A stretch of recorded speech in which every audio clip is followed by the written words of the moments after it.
प्रधानमंत्री नरेंद्र मोदी ने climatic change के खिलाफ लड़ाई में लोगों की भागीदारी के साथ साथ सामूहिक प्रयासों का आह्वान किया। उन्होंने कहा कि कोई विचार तब जन आंदोलन बन जाता है जब वह चर्चा की मेज से रात्रि भोज की मेज तक पहुंच जाता है। इस स्टेटमेंट को अगर आइडियोलॉजिकल पर्सपेक्टिव से देखें तो बात काफी डीप है। क्यों कहा है मानवीय ने ऐसा, आइए समझने की कोशिश करते हैं। मेरा नाम है आशीष गुप्ता और आप देखना शुरू कर चुके हैं खबर बेबाक।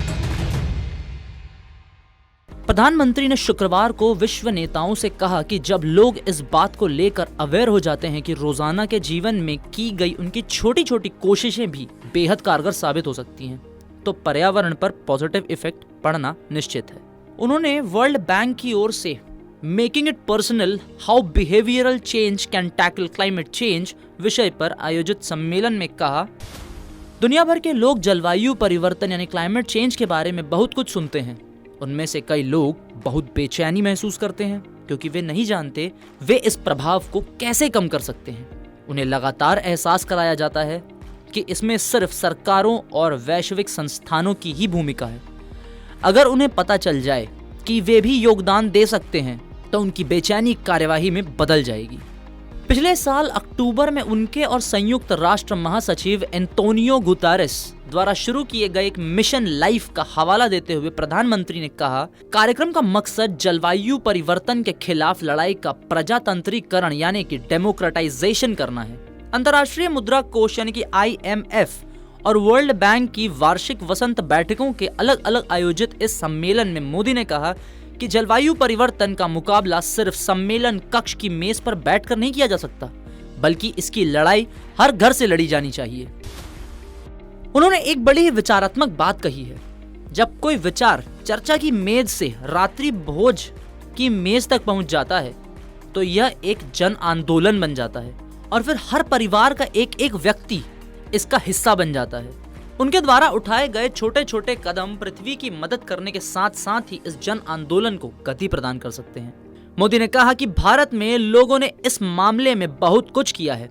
पिछले कुछ वर्षों में जन प्रयासों ने भारत के कई हिस्सों में लिंगानुपात में सुधार किया है। लोगों ने बड़े पैमाने पर स्वच्छता अभियान चलाया है, चाहे नदियां हों या समुद्र तट या फिर सड़कें।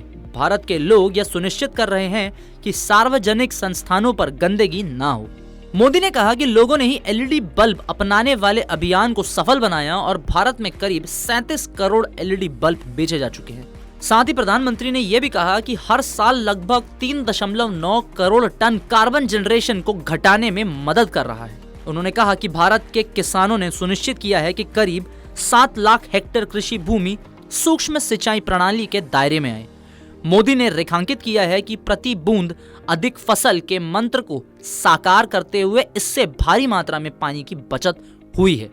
मोदी ने कहा कि मिशन लाइफ के तहत हमारे पास कई क्षेत्रों में फैले हुए जैसे कि स्थानीय निकायों को पर्यावरण के अनुकूल बनाना, पानी की बचत करना, ऊर्जा की बचत करना, अपशिष्ट और ई कचरे को कम करना, स्वस्थ जीवन शैली को अपनाना, प्राकृतिक खेती को अपनाना और मोटे अनाज को बढ़ावा देना। प्रधानमंत्री ने यह भी कहा कि इन प्रयासों से 22 अरब यूनिट बिजली की बचत होगी, 9,000 अरब लीटर पानी बचेगा, 37.5 करोड़ टन कचरे में कमी आएगी और करीब लाख टन ई कचरे का पुनर्चक्रण होगा। उन्होंने कहा कि ये प्रयास 15 अरब टन खाद्यान्न की बर्बादी रोकने से भी हमारी मदद करेंगे। दुनिया भर के देशों को प्रोत्साहित करने में वैश्विक संस्थानों का महत्वपूर्ण रोल रहा है। विश्व बैंक समूह जलवायु से निपटने के लिए यानी कि world bank group environmental change से निपटने के लिए वित्त पोषण 26% से बढ़ाकर 35% करने पर गौर कर रहा है। मोदी ने कहा कि इस जलवायु वित्त पोषण का ध्यान आमतौर पर पारंपरिक पहलुओं पर होता है। प्रधानमंत्री ने कहा कि व्यवहार संबंधी पहलों के लिए वित्त पोषण के पर्याप्त उपायों पर काम करने की जरूरत है। उन्होंने कहा कि मिशन लाइफ जैसी व्यवहार संबंधी पहलों के लिए वर्ल्ड बैंक के समर्थन का गुणक प्रभाव होगा। तो ये थी एनवायरमेंटल चेंज के ऊपर रिपोर्ट। इस प्रकार के इंटरनेशनल अपडेट से जुड़े रहने के लिए खबर बेबाक को सब्सक्राइब करना ना भूलें।